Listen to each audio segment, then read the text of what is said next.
Welcome back, everybody. My name is Taylor Martin. This is the best Damn EDC, and it's time for another video. And well, I can't put my arms on the table, which feels very weird because it's covered in knives. And this is probably one of the most requested videos in the last year, give or take. It was like every time I would sit down to start planning this video out and make this knife collection video, something new would come in, and I would have to start over, and I'd sell something off, and there was always something on the horizon I wanted, and there's always going to be a knife on the horizon that I want. So after acquiring quite a few knives, here we are with my collection, which, wow.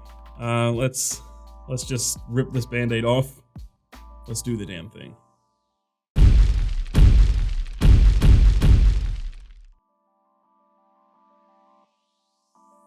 Boy, where do I begin? As much as I would like to talk about everything on the table, there's over 80 knives and multi-tools on the table, and it would take a very long time. Even if I spent just 30 seconds on each, that would be a very long video, over 40 minutes. Not gonna do that. I'm gonna try my best to pick just a couple of these and talk about some of my favorites or anything with a story, and we'll see where we go from there. It took a long time to set all of this up, and I'm gonna have to move it all now. I'm gonna start with a few slip joints because I have a soft spot in my heart for slip joints, and I've been after a slip joint I could fall in love with for a long time. I think the reason for that is because they make me think of my late grandfather and late great grandfather. They always had slip joints on them, and I looked up to them. They were very influential in my life, and they're part of the reason I am who I am today and why I love knives. I started one of my first nicer slip joints, I think same with many of you guys, is a Benchmade propper. I've pieced this propper together to get the propper that I wanted. So Benchmade released a carbon fiber Benchmade propper last year, and it came with S90V. So carbon fiber scales and S90V. It had black hardware and brass liners, but I liked the micarta, and I ended up buying, there were two of them on Amazon priced ridiculously low. So the carbon fiber version, because I had S90V and carbon fiber, was over $200 originally.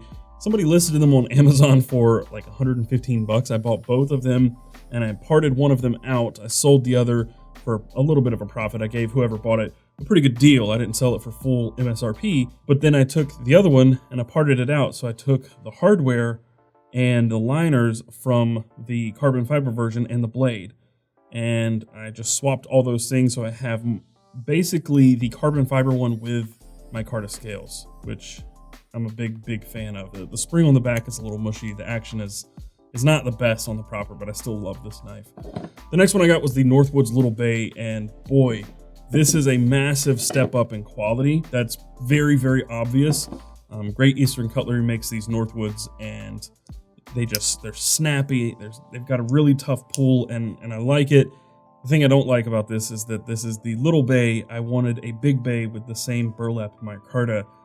I would love to have one of those, and I had one. I was DMing a guy on Instagram about buying a burlap micarta big bay, and I came in, actually, it was the last time I took a photo of my knife collection. Blade HQ asked me to do that, so I was setting up that photo for like an hour, and in the time that I said, yes, how do you want me to pay you, he sold it out from under me. So I'm always gonna be miffed about that. Regardless, Little Bay, I'm probably not gonna hang on to this one much longer just because it's a little too small for my hands. But the most recent addition to my collection is this right here, and this is the Tittiute Cutlery Beaver Tail, and boy, this is I think a 93 pattern.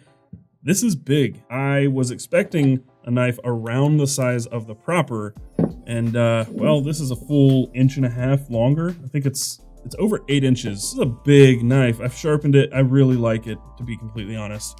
The fit and finish is great. The action is great. There's no blade play. This thing is awesome. This will be carried and kept in my collection for a long time. Making the natural progression, one of the things that I've been after also is a modern traditional. You guys know this knife by now. I've talked about it a ton. It's the Pena X Series front flipper trapper. I've talked a lot about this knife. This knife is in my pocket most days. It actually was, I think last week was maybe the first time that this came out of my pocket since I bought it. So month, 2 months straight. It's just such a great knife. The action's perfect. I mean, Rayot, they knock it out of the park every single time, and this is no exception. I love the design. I love literally everything about this knife. It is almost the perfect knife. If I had to get rid of every other knife in my collection and I could only carry this moving forward, I would probably honestly be very content. I'm not even joking when I say that I was talking about this knife before I knew it existed in the Discord server. I was talking about maybe designing my own knife. I said that I would make probably a flipper with a modern traditional styling with micarta scales, a titanium bolster lock, a milled clip. Like, this is everything I imagined that I would make, minus the front flipper, and I wish it were maybe 10 to 20% larger. And other than that, this thing's perfect. Literally perfect. So let's talk Swiss Army knives real quick. I won't dwell too long on them because you all know the deal with Swiss Army knives. My absolute favorite right now is the Mini Champ A-Locks. I've talked about it quite a bit. This one stays in my fifth pocket pretty much all the time. It's just a really nice grooming tool. It's so small that it's easy to forget it's there. Sometimes it falls out of that pocket and I lose it. This is the most recent Swiss Army knife in my collection, and this is a Spartan PS. So it has these coated blades, which give it kind of this almost iridescence. It's not really iridescence, just depending on how the light hits it. Sometimes it's lighter, sometimes it looks pitch black.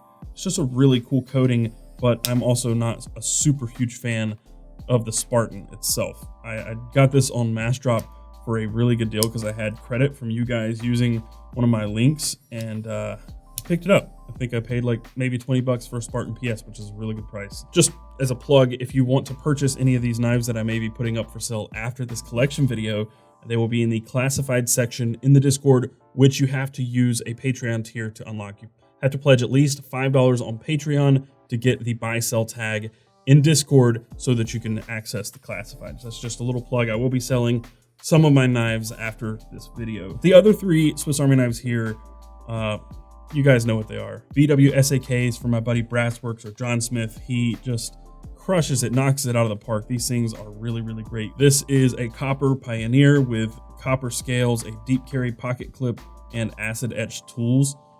Really, really great. I have a Pioneer X in titanium, same deal with a deep carry clip. And then I have a titanium Cadet, which is probably one of my all-time favorite knives in my collection. This thing gets a ton of pocket time. I love this thing. This knife gets probably some of the most love out of any of the knives in my collection.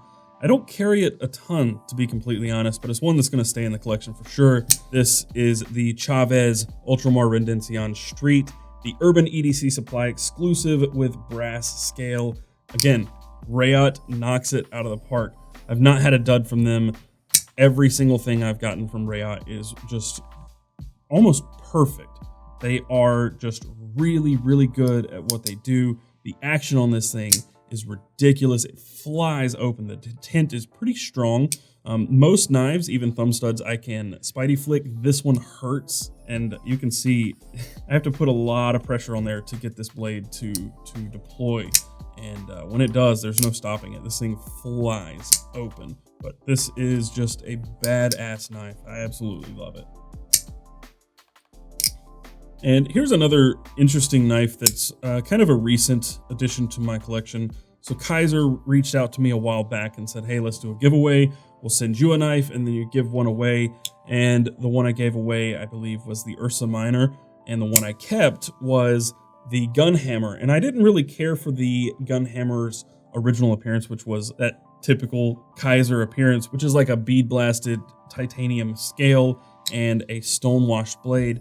I think it looked okay, but when I chose it, I had an idea in mind, which was to customize it. And that's exactly what I did. I went over to Rick's shop one day and I gave this thing the Taylor Martin treatment, which is bronze anode scales. I darkened all the hardware and I acid etched and stone washed the blade.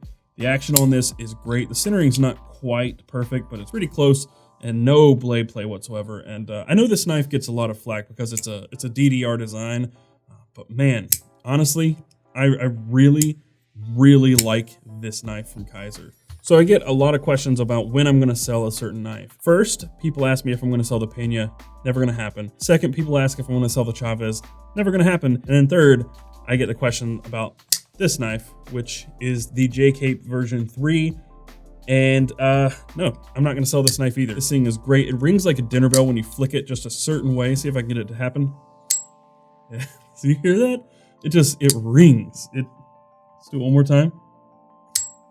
Bing. This knife just absolutely melts into my hand I love the ergos on this knife more than just about any knife in my collection. This one fits my hand better than just about anything. The only thing that probably comes close is the PM2. But I love the design, I love the shape, I love how this knife looks. The only thing, seriously, the only thing I would change about it is I would give it a full finger choil, because you would only lose maybe an 1/8 inch on your cutting edge, which is not really that big of a deal. That's all you would lose, and you would get a secondary grip on this thing. But with that sharpening choil, it's not quite big enough. It's so close, so close. That's it. I almost wish I had gone with a thumb stud version, but I like the flipper too. I don't have any complaints, and that ringing is just so sweet. All right, it's time to talk about this one. This is the Benchmade Bug Out. You guys love this knife. Everybody seems to love the Benchmade Bug Out. I liked it with the Grivery scales, but this is the Bug Out that Benchmade should have made. I mean, I understand why the Grivery scales exist. I kind of understand the need for a Bug Out Mini, but this should happen as a real Benchmade Bug Out. These are Bashi design scales. They're milled titanium. They're very lightweight. This only adds, I think, 0.8 ounces to the original weight of the Bug Out. So the original weight is like 1.8 ounces. This makes it 2.6. That is not a massive change, but it gives so much rigidity to this knife. There is no play, there's no bending happening. I absolutely love the Benchmade Bug Out with titanium scales. I can't see myself wanting this knife any other way now. You guys are fully aware of this knife now. This is my Paramilitary 2 with titanium scales. Of course, I lasered my pocket logo into the scales, acid stonewashed the blade, and it's just so good. The PM2 is really good. I never end up carrying this though. And the main reason is because the copper scales add so much weight to this knife. This knife is almost half a pound. This weighs almost as much as the Leatherman Free P4. They're very, very similar in weight, which is kind of nuts. The PM2, it's a staple in the EDC world. This was one of my first nicer knives. This was actually the first over $100 knife that I purchased for myself.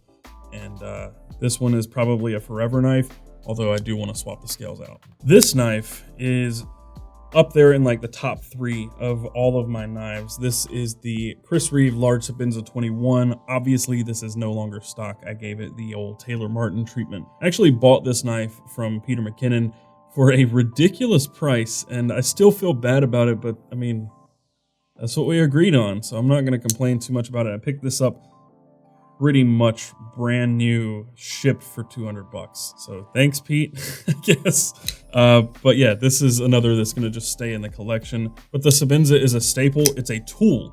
Like I've said a million times, more than any of these other knives that I have in my collection, this one feels like a tool. Like it wants to be put to work, and it can handle just about anything. I love this knife, and I think it looks even better with the customizations. But the only thing that I don't love about the Sabenza, and I think most people would probably agree with me, is the thumb stud. Sabenza thumb is real, and I would like to replace the thumb stud on this at some point, but just a fantastic knife. I love the customizations I made to it, and it's just another permanent collection knife. So speaking of Sabenza, that was not actually my first Sabenza. I had a small Sabenza 21 that I ended up trading away. So a person in the Discord actually said, hey, I'm gonna send you a knife and I want your small Sabenza. If you decide you like that other knife more than your small Sabenza, then ship your Sabenza to me. If not, then ship the knife I sent you back to me. Sounds kind of crazy, but that's what he did, just kind of on a whim. And I'm like, all right, dude, we'll see what happens. And he sent a Microtech Cypher Katana, and I just thought this thing was kind of sweet. The action on this is ridiculously strong. The spring is really tight. You can't buy these anymore. That's why I ended up trading the small Sabenza, because I can always just find another used small Sabenza. Can't always just find a limited run Microtech. So I thought this thing was really cool, but I don't really carry it a ton because the legality of autos and OTFs in North Carolina is a little muddy. And since we're talking about big blades, I'm going to talk about two of the newest additions to my carry. Both of these knives are from Berg Blades, and I actually sold the Berg Blade Slim, which I've had for a long time. I sold my Berg Blade Slim to get the Berg Blades Pup, which is a pretty sweet knife. It's smaller than I expected for once. I never really upgrade anything. I typically just stick with standard stuff, but for once I decided to upgrade to a black Timascus clip and a Timascus backspacer and zirconium collars, pivot collars. That was a fairly spendy upgrade. So this knife was over $400 with everything. I think originally it was like $245, and then the clip and backspacer and collar upgrade was, I think, another $160 or $165. So that put this knife over $400. I feel a little bad about it still, but also it's a really nice knife. But it was a little smaller than expected, and despite paying the extra money for this black Damascus clip, I bent it out on day 2, which, boy, that hurt. That hurt. It's okay, I bent it back, but it still hurt nonetheless. But I was talking to Matt after I bent that clip out. He DM'd me, and I was talking to him, and he said, hey, if you want a good deal on an Iron Wolf, I'll sell you one of those at a pretty good price too. So I ended up buying an Iron Wolf 2 days after the pup came in. So this knife was smaller than expected, the Iron Pup, and the Iron Wolf is much larger than expected. This is 9 inches overall. I don't remember the exact length on this one, but it's a pretty small knife, but it's okay. I've been carrying this knife in the place of the Pena recently, and I really dig this knife, but this one is just, I'm not a huge fan of carbon fiber. I do want to preface with that, but this is such an interesting carbon fiber. This is lightning strike carbon fiber, so there are actually brass wires, like a brass mesh wire, built into the carbon fiber, and it looks so neat. It's almost like, I would have much rather bought this knife with my Micarta scales, but that's not available anymore. But with this lightning strike carbon fiber, it just looks so unique, and I'm actually digging it now. Love both of these knives. Really happy to have them both in my collection. So this is another knife with a pretty good story. This is a zero tolerance 0550 BW. So originally this was a Blade HQ exclusive. You can no longer buy the 0550, especially not in the black wash. And originally this had a black scale on it. I still have that scale at home, but this scale was made by my buddy Rick, and I stole it from him. He still doesn't know. I'm kidding. He told me I could keep this scale because it was a Carhartt Carta. So it's a Carhartt Micarta scale that he created. But I bought this knife from my buddy John Smith, or Brassworks. You guys know him. And he actually customized this a little more before he sold it to me. This has a 9mm casing as the lock bar stabilizer. So he created that casing. So it's got a custom scale and a custom lock bar stabilizer. This is actually also the only zero tolerance knife I've ever owned. And I think it's pretty good. Pretty solid knife. I really like it. It's beefy. This is a workhorse, but still cool little piece to have in my collection. And here's one with another interesting story. So this is another Mastrop knife. This is the Mastrop Ferrum Forge Gent. And I've always loved the appearance of this knife. I really wanted the rosewood scales on mine, not the green G10. But here's the thing. The rosewood is, I think, $130, give or take, on Mastrop whenever it's in stock. This was down to $60 for Black Friday. This is an S35VN flipper on bearings with a titanium liner lock. It's such a great looking knife. It's such a classy knife. It dropped to $60 after Black Friday, and I had $30 in credit on Mastrop. So I ended up getting this knife for $30 ship, which is stupid. It's insane. It's such a good knife for that price.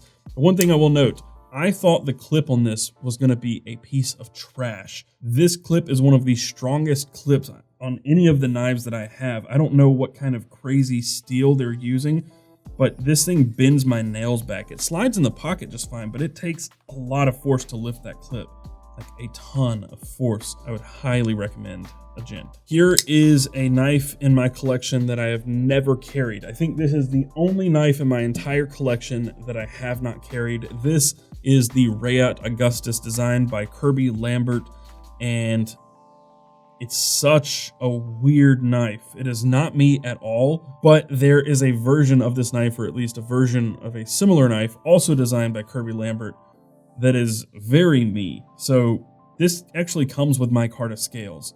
I wish that Rayot had sent me the one with my Micarta scales, but there's also a drop point version that doesn't have this combo grind. It's just a weird knife, but I will say, like, the action on the Chavez is really good. The action on the Augustus is just butter. It is pure butter. This knife, there is no play whatsoever. It is rock solid, and then when you release that and it gets past the detent, it won't. Here, I'll try to. It just drops shut. This thing is pure butter. Just two more things I want to talk about. I'm not going to go into too much depth on this. This is a Leatherman PST, I believe is what it's called. This was my late grandfather's. He passed away in 2018 to bone cancer, and this is the only thing of his that I have, and just has a very special place in my heart and in my collection, and it's just one that's just always going to be there. Loved him to death. He loved this thing to death, and it's just one it's a sentimental piece. I don't have too many of those. This is one of those, and I have a few more sentimental pieces that were from my other grandfathers, but this one just holds a special place in my heart because he was showing me this not long before he passed because he loved it so much. He had just found it after having it for so long, and it was just something he cherished, so I will also cherish this and pass it down through the family in the future. All right, and the last knife. I'm not a huge fan of autos. I actually just bought another auto tonight. RIP. I got the Strider S&G from ProTech, the totally murdered out one with the tritium button, because I'm not a fan of blacked out things much anymore. I used to love matte black, all the things. Now I really don't, but that knife just looks so good. There's no billboarding on it whatsoever. It's just solid black knife with a tritium vial in the push button, which is so sick. So now I have it, but I also have this right here. I bought this in the Discord server as well. This is the SBR you saw Zach crushing on this. ProTech gave him a blue one. It's just a sick little knife, tiny little knife. Fits really great in the hand. You can actually get a full 4-finger grip on it, but the action on this thing just flies. It whacks. It just, boom. I love it. Sweet little knife. I carry this from time to time. It's another that I'll probably keep in the collection for a while. Maybe not forever. I don't know. We'll see. But yeah, cool. It's fun to just push that button over and over and over all the time. I have many, many more knives that I could talk about right now, but it is 2:45 a.m. and I think it's time to go home. That is going to do it for this video. If you found it helpful and you enjoyed it, be sure to hit that thumbs up button down below and subscribe to see more stuff like this in the future, and hit that notification bell so you're notified when I upload new videos.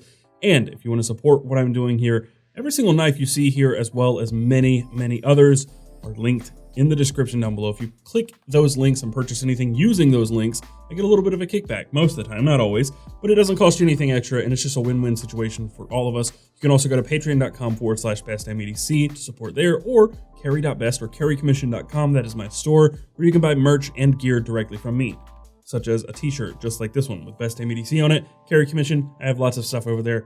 Carry.best. But with all that said, be sure to follow us around the web. You can find us on Twitter and Instagram at Best Damn EDC. There is now a Facebook group as well as the Discord, which is all linked down below. I highly recommend you join and follow and do all those wonderful things, because the community around Best Damn EDC is the best part. I can't take any credit for that. The people who are in the community, especially in the Discord and the Facebook group, great people, awesome community. And if you want to follow me, my personal stuff, you can find me on Twitter and Instagram at CasperTech. But with all that said, and until next time, carry on.